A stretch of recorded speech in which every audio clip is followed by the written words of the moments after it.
Good morning students. आज हम लोग डिस्कस करने जा रहे हैं इंस्टेंटेनियस रेडियस ऑफ कर्वेचर। ये एक छोटा सा लेकिन बहुत ही इम्पोर्टेंट टॉपिक है जो अलग अलग जगहों पे सर्कुलर मोशन में, वर्क पावर एनर्जी में, एसएचएम में आपको काम आएगा। तो जैसे हमने एक फिगर ले रखा है कि एक particle is moving on a path which is marked as white curve. At different instant of time, the particle is at point A, B, C, and D. We have drawn tangent at point A, B, C, and D.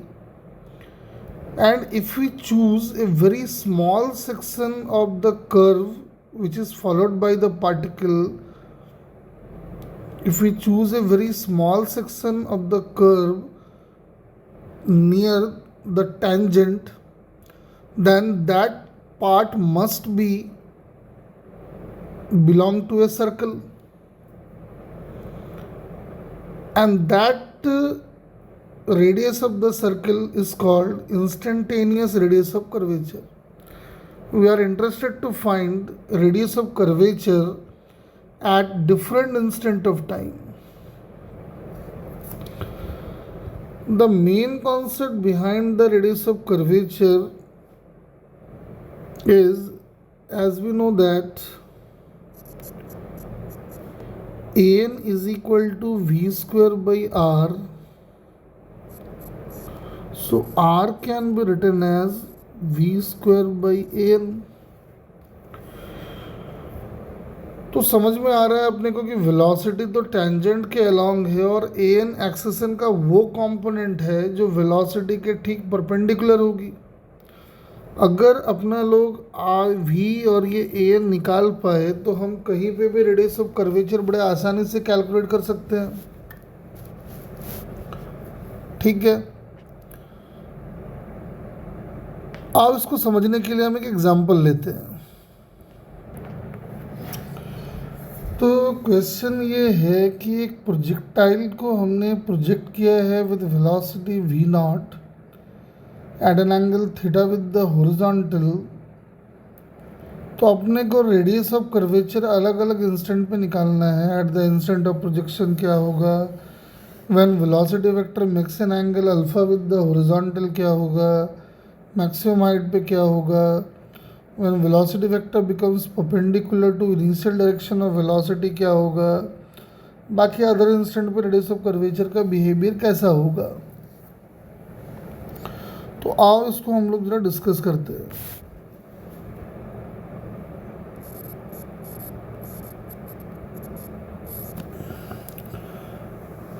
तो जैसा कि हमने projectile को यहाँ से फेंक दिया,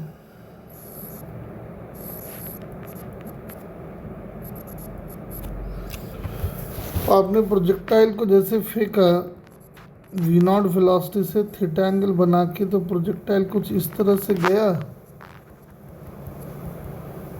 और इस तरह से आ गया। तो अब पहले पार्ट में कह रहा है कि eight the instant of projection अपने को रेडियस ऑफ कर्वेचर चाहिए। वैसे एक बड़ी इंटरेस्टिंग बात है कि eight the instant of projection अगर हम देखें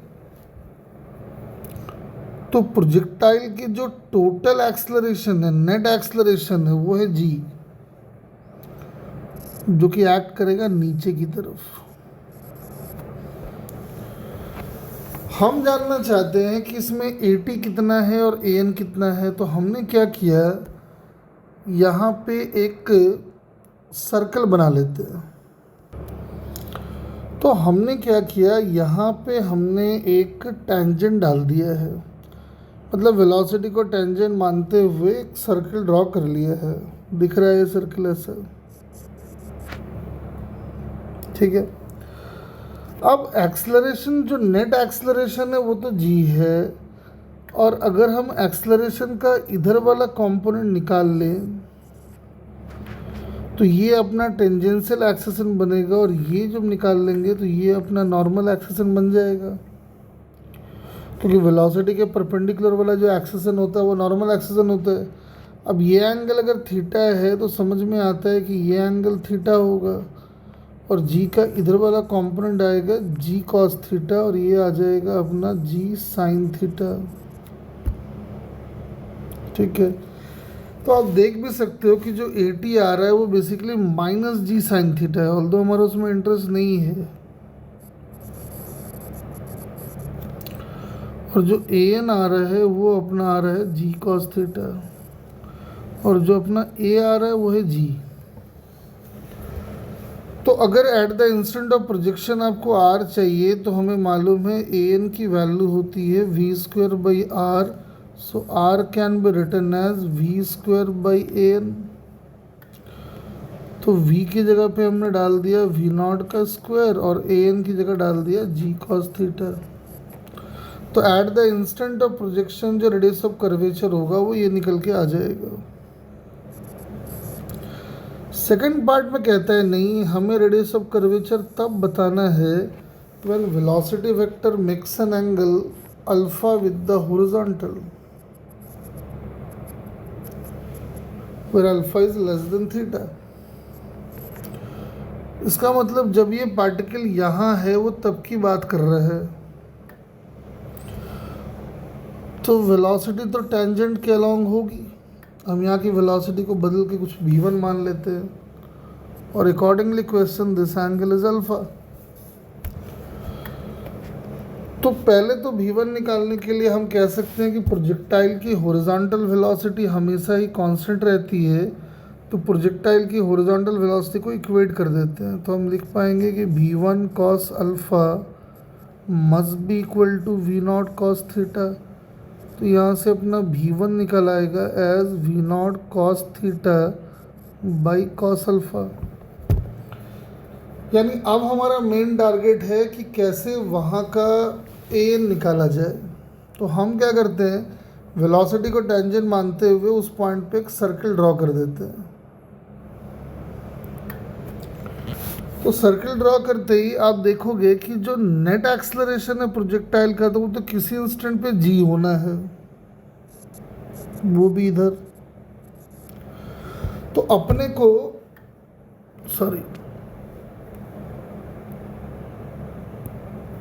जो नेट एक्सेशन होना है वो बेसिकली इधर जी होना है,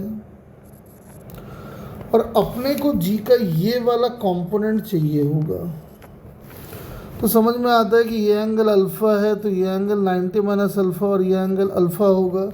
तो जी का जो इधर वाला कंपोनेंट आएगा वो आएगा जी कॉस अल्फ़ा। अब आपको वेलोसिटी पता है, एक्सेशन पता है, तो रेडियस आ जाएगा। तो आर की वैल्यू को हम लिख पाएंगे r is equal to v square by A N.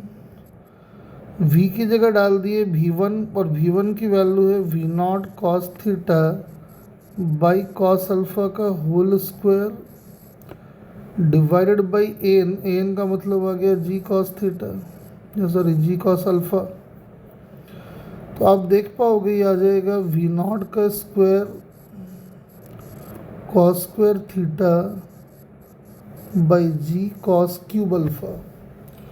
यानी किसी भी एंगल अल्फ़ा पे आप रेडियस ऑफ कर्वेचर ऐसे निकाल सकते हो। ठीक है, थर्ड पार्ट में कहता है कि हाईएस्ट पॉइंट पे बताओ जी, when projectile is at highest point of its trajectory. तो अगर हाईएस्ट पॉइंट की बात करें तो सिनारियो कुछ ऐसा होगा।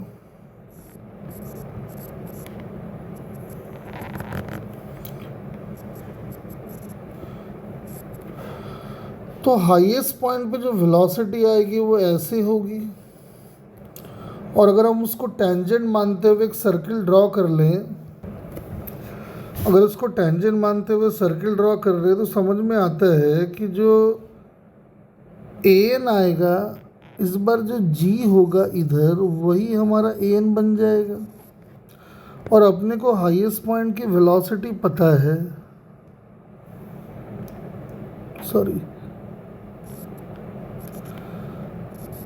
ये अपना ए एन बन गया और हाईएस्ट पॉइंट की वेलोसिटी हमें पता होती है वी नॉट कॉस थीटा। तो रेडियस ऑफ कर्वेचर फिर से बड़े आसानी से आ जाएगा as V square by N.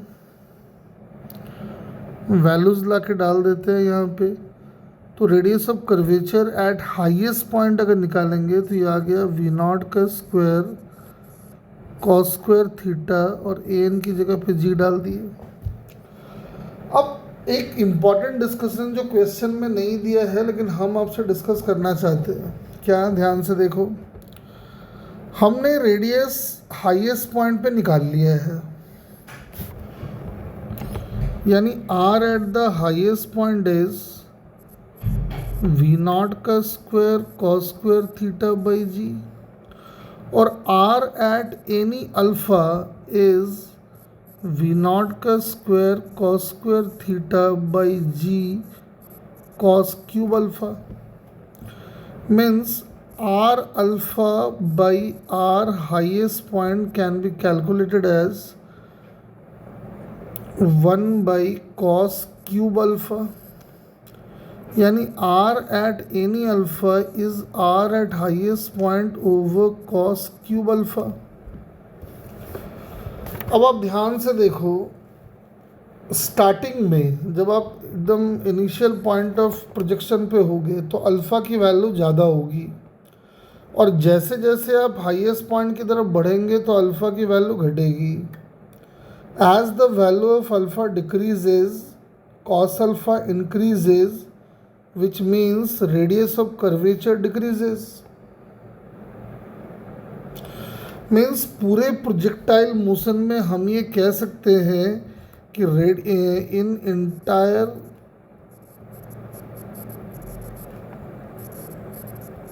Projectile motion we can say that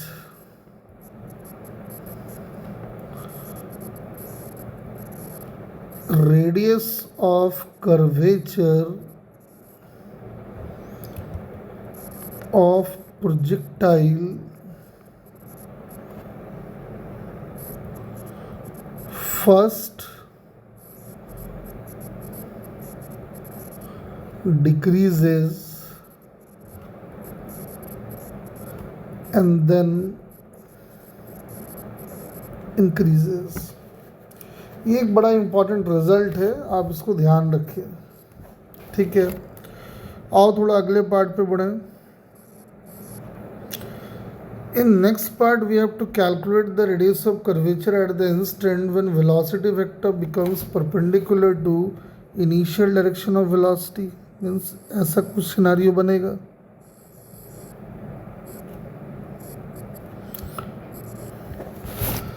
तो आपने बॉडी को ऐसे फेंका, ये ऐसे गया, और परपेंडिकुलर वाली सिनेरियो कुछ इधर बननी है।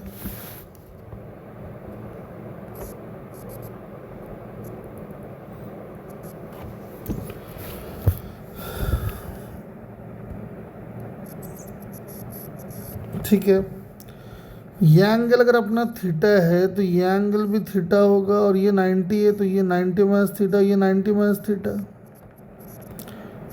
एक तो पहले अपने को यहाँ की वेलोसिटी नहीं मालूम है, तो पहले वेलोसिटी निकाल लेते हैं। वही कॉन्सेप्ट यूज़ करेंगे कि प्रोजेक्टाइल की हॉरिजॉन्टल वेलोसिटी कांस्टेंट होगी, तो v not cos 90 minus theta is v not cos theta. तो आप देख सकते हो v1 की वैल्यू आ जाएगी वी नॉट कॉट थीटा, ठीक है। अब वेलोसिटी आ गया तो हमारा मेन टारगेट है वहाँ का ए एन निकालने का। तो एक सर्किल ड्रॉ कर लेते हैं उसके लिए।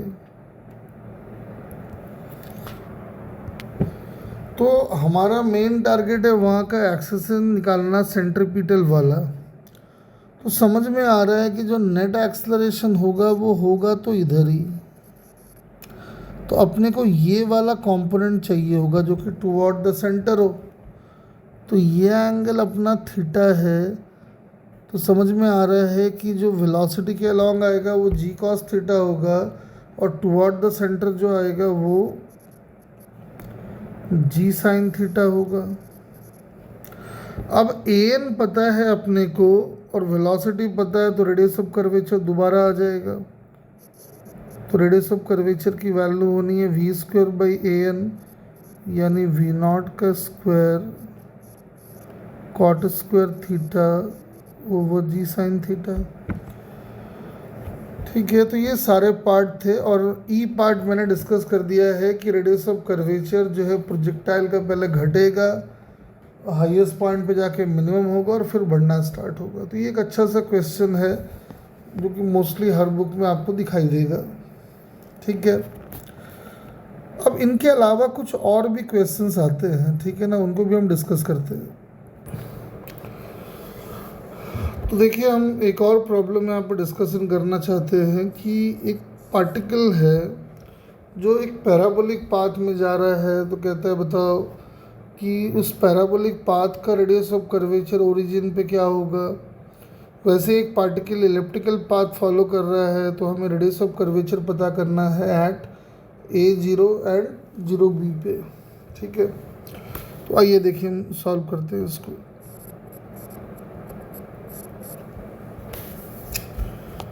तो पार्टिकल अगर इस पाथ को फॉलो कर रहा है y is equal to ax square, यानी पार्टिकल कुछ इस तरह से चल रहा होगा। तो अगर हम यहाँ देखें तो वेलोसिटी कुछ इधर आएगी along द टेंजेंट। ठीक है ना,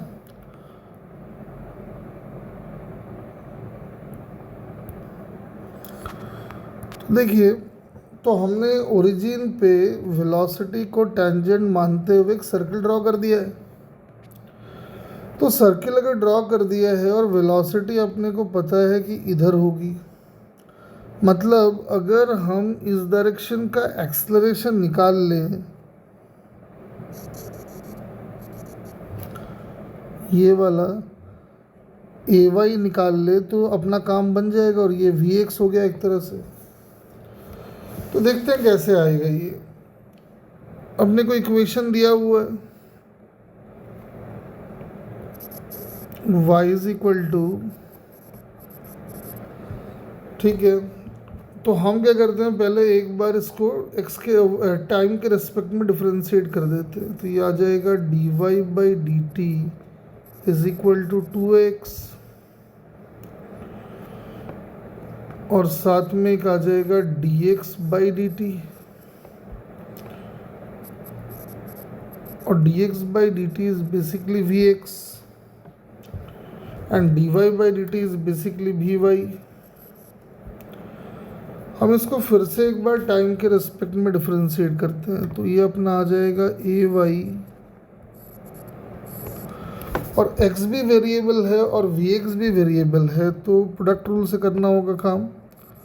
तो ये आ जाएगा x into d v x by d t plus v x into d x by d T,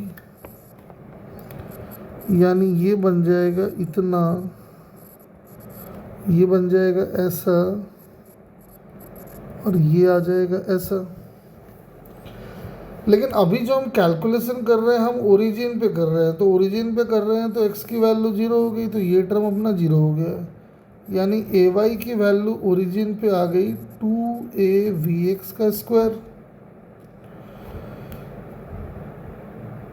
जैसे कि आपको पता है कि ए एन की वैल्यू होती है we square by r, so r can be written as v square by A n. सही मायने में v यहाँ पे vx का स्क्वायर है और an is basically ay। Now we put the values of vx का स्क्वायर, वैसे ही छोड़ दो, ay की वैल्यू लाके डाल दो, तो ये आ जाएगा 2x और ऐसा, तो ये कैंसिल आउट होके आंसर होगा 2a। मीन्स जो हमने रेडियस सर्कल ड्रॉ किया है ओरिजिन पे, उसकी जो रेडियस है दैट इज 1/2। ठीक है, एक तो ये तरीका है। अब दूसरा तरीके में आते हैं, इलिप्स वाला जो है। इलिप्स में अगर आप देखें तो पार्टिकल कुछ इस तरह का पाथ फॉलो कर रहा है।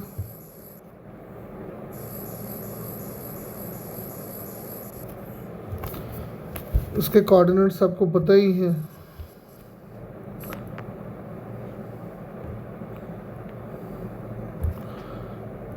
मैंने इसका नाम x कर दिया। आपके पास इक्वेशन है कि y square by b square is 1 minus x square by A square. हम इसको टाइम के रिस्पेक्ट में डिफरेंशिएट करते हैं, तो ये अपना आएगा 2y into d y by d t into 1 by b square 0 minus 1 by A square into 2x into d x by d t. थोड़ा बहुत जो सिंपल हो सकता है वो कर लेते हैं, 2 से 2 काट लो, तो ये अपना आ जाएगा y into V Y is minus B square by A square into X into we X. हम फिर से एक बार टाइम के रिस्पेक्ट में डिफरेंशिएट कर रही है, प्रोडक्ट रूल बनेगा, तो फर्स्ट कांस्टेंट इंटू ए Y plus second constant into first का डेरिवेटिव, तो वो फिर से V Y minus B square इतना, ये ऐसा हो जाएगा और ये ऐसा हो जाएगा। ठीक है, अब ध्यान से देखें, अगर आपको यहाँ पे कैलकुलेशन करना है तो समझ में आता है अपने को कि यहाँ जो वेलोसिटी आएगी वो कुछ इधर होगा और एक्सेलरेशन कुछ इधर होगा। ये means v y and this means negative of x. तो अब हम वैल्यूज पुट कर देते हैं। नाउ जहाँ जहाँ एक्स आ रहा है वहाँ पे हम ए डाल देते हैं, वाई की वैल्यू को 0 डाल देते हैं। तो देखो जैसे वाई की वैल्यू को 0 डाले तो पहला टर्म तो गया और ये आ गया वी वाई का स्क्वायर, इसका नाम 1 कर लो। वी वाई का square is minus B square by A square, और इसको कर दो ए इंटू एक्स, और वी एक्स का स्क्वायर तो 0 ही हो जाएगा वहाँ पे, तो ऐसा आ जाएगा। ठीक है, अब रेडियस ऑफ कर्वेचर की जो वैल्यू होगी वो होगी वी वाई का स्क्वायर ओवर माइनस एक्स। तो वी वाई का स्क्वायर को आप वैसे ही छोड़ दें और एक्स माइनस एक्स की वैल्यू को लाके यहाँ पुट कर दें, तो ये आ जाएगा माइनस एक्स की वैल्यू जो होगी वो होगी वी वाई का square into a square by b square, और साथ में एक 1 बाई ए और रहेगा। ठीक है ना, ये तो वी वाई का स्क्वायर तो काट लो, तो आंसर आ गया बी स्क्वायर बाई ए। तो ये हमारा रेडियस ऑफ कर्वेचर आ गया है A0 पे। अगर आपको नहीं, आप चाहते हो कि नहीं हम यहाँ कैलकुलेशन करें, तो समझ में आता है कि वेलोसिटी इधर आएगा और एक्सेलरेशन इधर आएगा, तो ये अपना माइनस ए वाई बनेगा।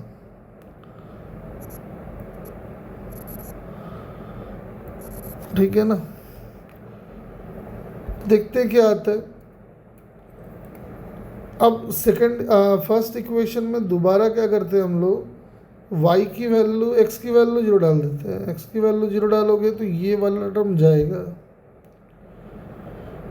और वी वाई का स्क्वायर भी वहाँ 0 हो जाएगा, तो बचेगा b इंटू ए वाई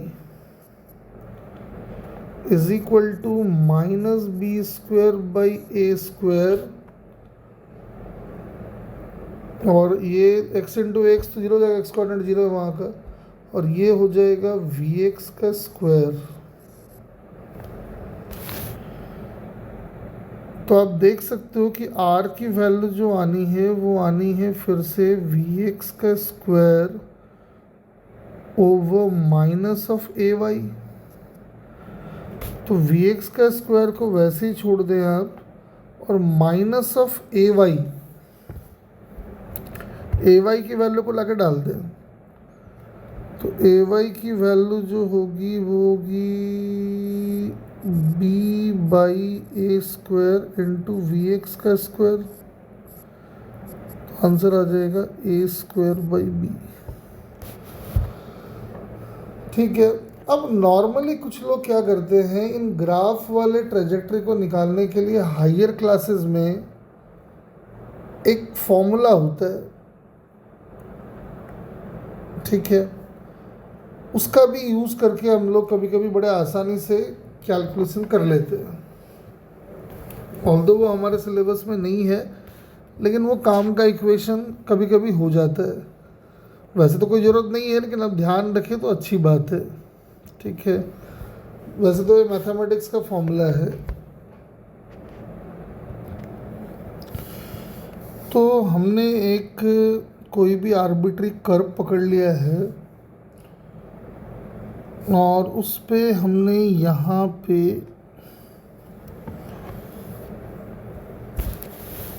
एक छोटा सा सेक्शन को पकड़ के एक सर्कल बना दिया है। अगर सर्कल का सेंटर ये वाला है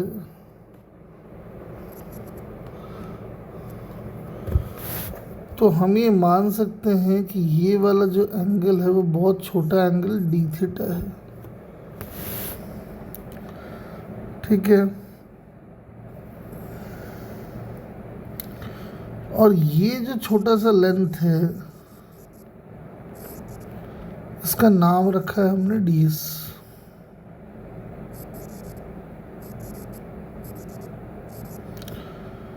वैसे तो ये वाला होगा डी एक्स और ये होगा डी वाई। रेडियस का, सर्कल का जो रेडियस है उसको आर माना है। तो एक बात तो एकदम बेसिक से लिखा जा सकता है कि d theta can be written as r d theta, sorry, d s can be written as r d theta, यानी आर की वैल्यू होगी d s by d theta. अब डी एस कैसे आएगा, तो देखो पाइथागोरस थ्योरम से दिख रहा है कि डी एस का square is equal to d x का स्क्वायर प्लस डी वाई का स्क्वायर। तो डी एस लिखा जाएगा under root of d x का स्क्वायर प्लस डी वाई का स्क्वायर। तो हमने यहाँ से dx कॉमन ले लिया है, तो dx अगर कॉमन ले लेंगे तो ये बन जाएगा 1 plus d y by d x का होल स्क्वायर। वैसे तो पावर 1/2 भी आएगा, तो ये ds निकल आया अपना। चलो ds आ गया। अब d थीटा कैसे आएगा, तो ध्यान से देखिए।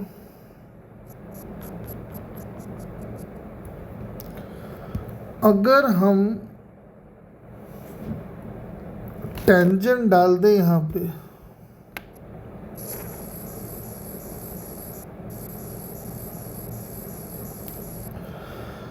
तो ऐसे कुछ आएगा, और इस एंगल का नाम थीटा कर दें तो समझ में आता है कि जो अपना टैन थीटा होगा वो d y by d x होगा।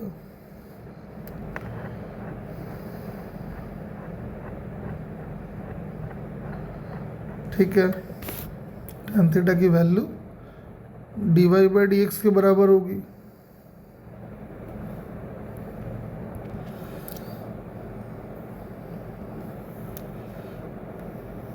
देखो, अब इस पूरे इक्वेशन को हम लोग x के रेस्पेक्ट में डिफरेंशिएट कर रहे हैं।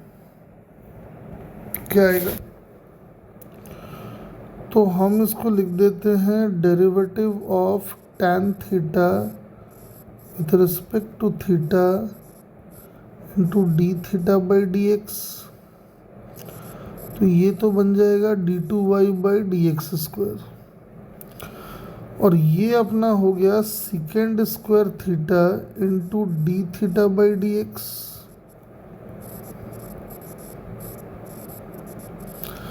अब अब सेकेंड स्क्वायर थीटा को लिख देते हैं 1 + tan² थीटा, तो ये बन जाएगा 1 + dy/dx का होल स्क्वायर। इसको रहने दो डी थीटा और ये है dx, तो ये अपना इतना हो गया। अब डी थीटा की वैल्यू को लाके डाल देते हैं, तो r का फॉर्मूला देखते हैं क्या आता है। तो r की वैल्यू आ गई ds की जगह डाल दो dx और 1 + dy/dx का होल स्क्वायर का पावर 1/2, और नीचे आया था डी थीटा, तो डी थीटा को लिख देते हैं d2y/dx² इंटू dx,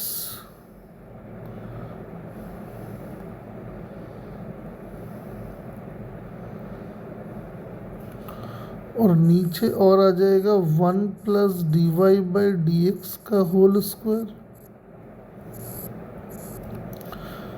dx से dx कैंसिल आउट कर दो, तो आप देख सकते हो कि फॉर्मूला बनके तैयार हो गया।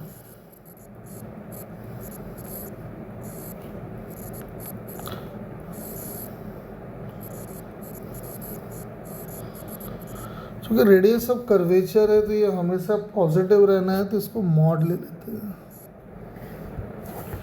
तो बेटर है कि इसको याद रखने में थोड़ा आसानी होगा कि आप 1/r का फॉर्मूला बना लें। तो 1/r का फॉर्मूला बन जाएगा d2y/dx² का मॉड बाई 1 + dy/dx का होल स्क्वायर का पावर 3/2। ये है वो बहुत इम्पोर्टेंट रिजल्ट जो आपको याद होना चाहिए। अब कुछ नहीं है, बस पैराबोलिक वाला काम, दोनों क्वेश्चन बड़े आसानी से हम कर सकते हैं। जैसे पैराबोलिक वाला था, तो पैराबोलिक वाला था y = ax², तो अपना टारगेट है पहले dy/dx निकालना। फिर अपने को सेकेंड डेरिवेटिव भी चाहिए, तो जब सेकेंड डेरिवेटिव निकालोगे आप तो आ जाएगा 2a, और dy/dx एट x =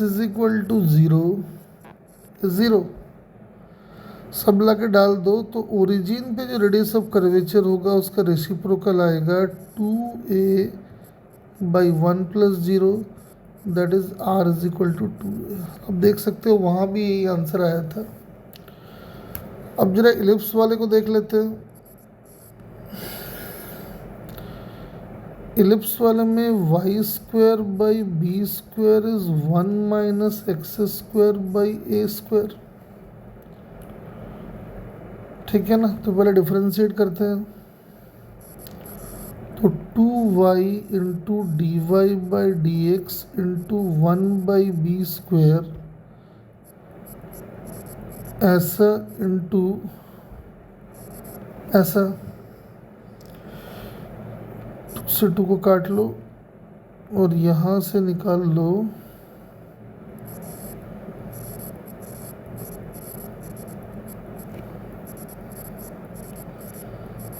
ऐसा,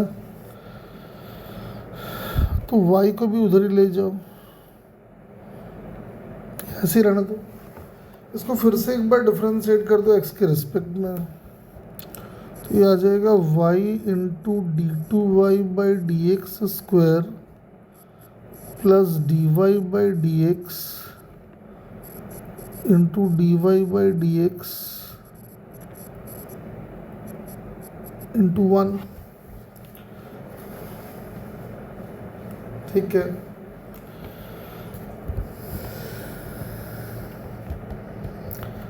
और dy/dx हमारा निकला हुआ है, तो हमारा ये भी निकल के आ जाएगा।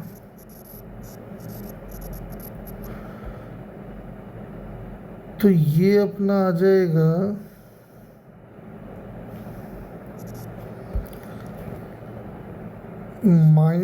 -b²/a², और माइनस में dy/dx का होल स्क्वायर।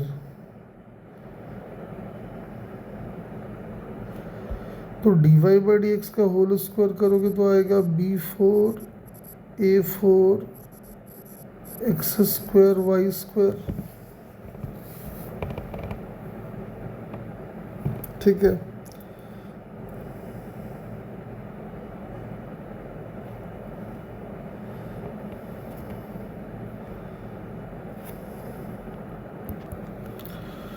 तो यहाँ से d two y by d x square अगर निकालें तो आ जाएगा -b² by a² y -b4 x²।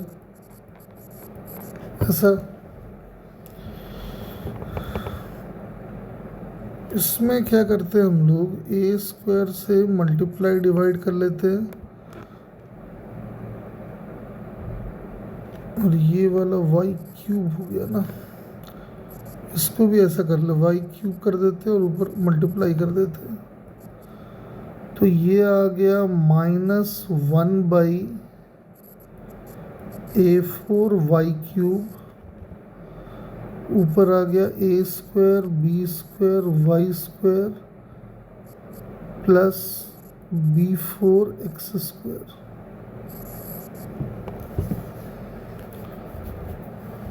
ठीक है, यहाँ तक आ गया। 1 plus d y by d x का होल स्क्वायर भी निकाल लेते हैं। तो d y by d x का होल स्क्वायर अगर करेंगे तो आ जाएगा b4 a4 x² y²। इसका भी एलसीएम उलसीएम ले लेते हैं तो आ जाएगा a4 इतना प्लस b4 x², ऐसा।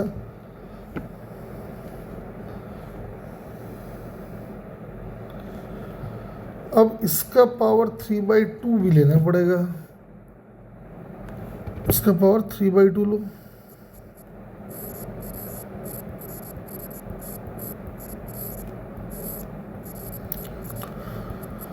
तो ये अपना आ जाएगा a4 y² b4 x² का पावर 3/2 और इसका जो पावर आएगा वो आएगा a² y और उसका क्यूब, यानी ऐसा। यानी 1/r का फॉर्मूला जो है वो d2y by d x square की वैल्यू है वो, यानी a² b² y² plus b4 x² divide by a4 y³ नीचे आ जाएगा a4 y² plus b4 x² का power 3/2 divide by a6 y³। ये काट दो, इसको पावर 2 कर दो, यानी कुल मिला के आ गया -a का पावर 2 और ये आ गया a² b² y² plus b4 x²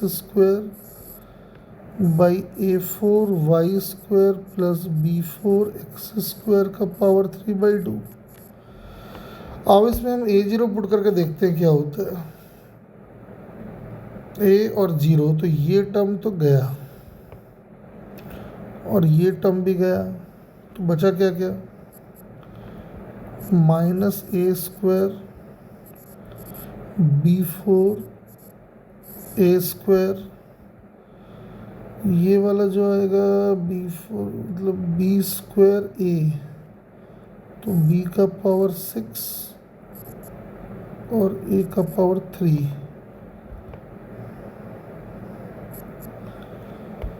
तो आंसर देख सकते हो आ जाएगा ये, चूंकि मॉड भी लेना था ना अपने को,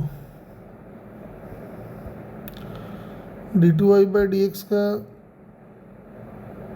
d2y by d x square का मॉड लेना था ना, तो माइनस गायब कर दो, हटा दो माइनस। तो ये आ गया ए और नीचे आ गया बी स्क्वायर, जो कि आया भी था।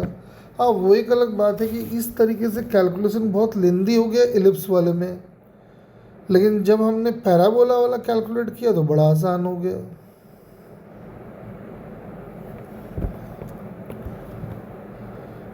तो आई होप आपको ये कॉन्सेप्ट समझ में आया होगा, और ये एक बेनिफिशियल चीज़ है जो हम इसके एप्लीकेशंस आपको आगे भी और भी एग्जांपल्स के थ्रू से समझाएंगे।